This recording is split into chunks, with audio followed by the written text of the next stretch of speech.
Welcome to my house tour part 3. This is what my guest room looked like when my mother-in-law moved out, and it badly needed a makeover. I started by putting tape on the wall to see how high I wanted the board and batten, and then I removed all of the baseboards and door trim. Once that was all removed, I started adding new trim in this more craftsman style look. And then I had to get started on what took me a lifetime. Here I used brown board to put on the walls because my walls are textured and I didn't want the texture showing in between the board and batten. The lighter brown pieces is MDF. I cut it down from 4x8 sheets that I bought at Home Depot. Apparently, this was very controversial. MDF is a really crappy material, but it's not going to warp and shrink like real wood does. I first added the tops and bottom pieces and made sure those were all level, and then I added the vertical pieces. Right here, I'm adding a picture frame ledge so I can set decor up there once this room is done. This is what it was going to look like, but then I decided to add some more horizontal pieces because I wanted it to have more detail. There's so many different looks and styles you can do with board and batten. Seriously, go crazy with it and have fun. Here, I'm adding base cap molding because I wanted it to be even fancier. I have a look in mind for this room, and it's going to be gorgeous. Here, I'm measuring each box as I go because I wanted the base cap molding to fit in there very snug. And you can see that I've already had to cut around a whole bunch of outlets. It added just the touch of fanciness that I wanted.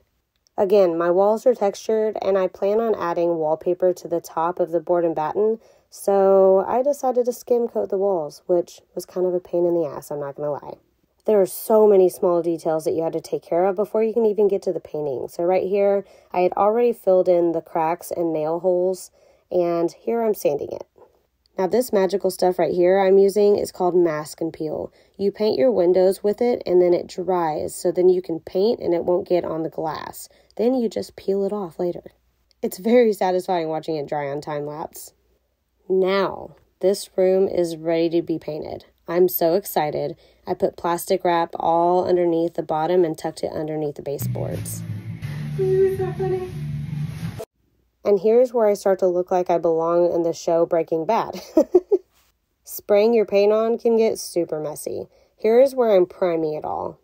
And this part was super exciting because it's when you could finally see the look of the board and batten starting to come together. Now, I don't have the video of me spraying this room this color, but it turned out so pretty. And here's where people online start freaking out on me. No, I didn't put plastic down to paint the ceiling, but I'm very good with not getting drips anywhere, and the mattress is old, so I wasn't really worried about it. Also, a lot of people hated that I painted the ceiling dark green, but they will live, and if I ever get tired of it, I can prime it and paint it a different color. It's just paint. Once the painting was done, it was time for the super tedious part of putting up wallpaper. This wallpaper is gorgeous. It came from Milton & King, and this was my first time putting up wallpaper, and I did not know what I was getting myself into, to be honest. This one corner was very hard because you're going on a 90-degree corner, and you're going up because of the angled ceiling. Plus, this wallpaper is pretty thick, and it doesn't bend that easy, which is good because you know it's high quality, but getting around these door frames was also not easy, and it wasn't perfect, but you really can't tell unless you go to it really closely and, examine it. And don't worry, this isn't the actual color of the green that I painted. I just had a filter on it so people couldn't tell online. And here's the super satisfying part of me removing that mask and peel. Just peels right off. Then I had my handy-dandy live-in electrician, aka my husband, put up the chandelier that I bought. Check out how awesome it is. It's a beautiful chandelier, but it's also a fan, and it puts out a ton of airflow. I have the link for it in the description if you'd like it. It's a very popular buy. The light that comes with it is an LED light, a warm light, and it has a mix of the both. I got some crown molding from Akina Millworks. This stuff is really cool because it's a polyurethane, which is like a foam, and it's super lightweight. Here is where I had the bright idea that I could actually do crown molding. I put it up and took it down several times because you can see right there how it wasn't lining up correctly, and I didn't understand why. And I had all of these angles left to go. I was about ready to throw that crown molding out the window when my next door neighbor Shane offered to help. He is amazing, and he has a lot more patience than I do. He also has a lot of experience with crown molding. I mean, he has some in his house that he put up, but it's on a smaller scale. This stuff is huge. It's as big as my head. Thanks to his patience, we were able to get this done in a night and figure out all of those angles and everything. I'm telling you, this was not easy. I had a lot of nail holes to fill and sand. Lots of people wanted me to leave that white, but that was not going to happen. I was going for a monochromatic look in this room, and that pulled it all together. And as a reminder, this is what the room originally looked like. It was just kind of a catch-all. After my mother-in-law moved out, we just had all of our extra stuff in there. I know a lot of you can relate to this. And here's how it turned out. I am so in love with this room. It's funny because I posted it on Facebook and it got 32 million views, mostly because people were arguing in the comments. They either really loved the room or they really, really, really hated it.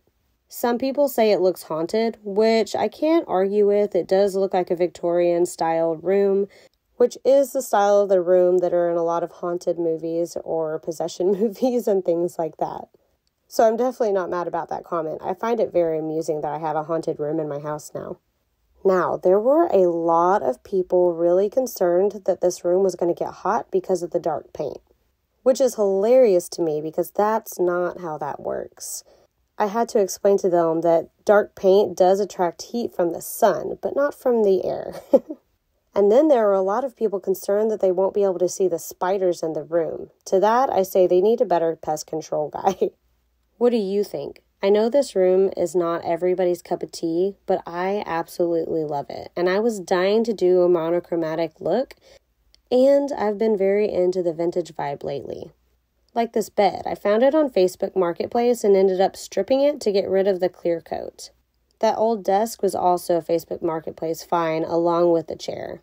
I kind of want to build a dresser for in here, but for now, this one's fine. I found it on Amazon and made a new top for it, so that way it looked a little bit different and the color matched the room better. And here's another look at the wallpaper that took me so long to do. This room was so much work, I'm not going to lie, but I am still in love with how it turned out, and I don't regret it. And I'd probably do it again if I had to. The link to everything in this video is in the description. Feel free to tell me your thoughts in the comments and subscribe.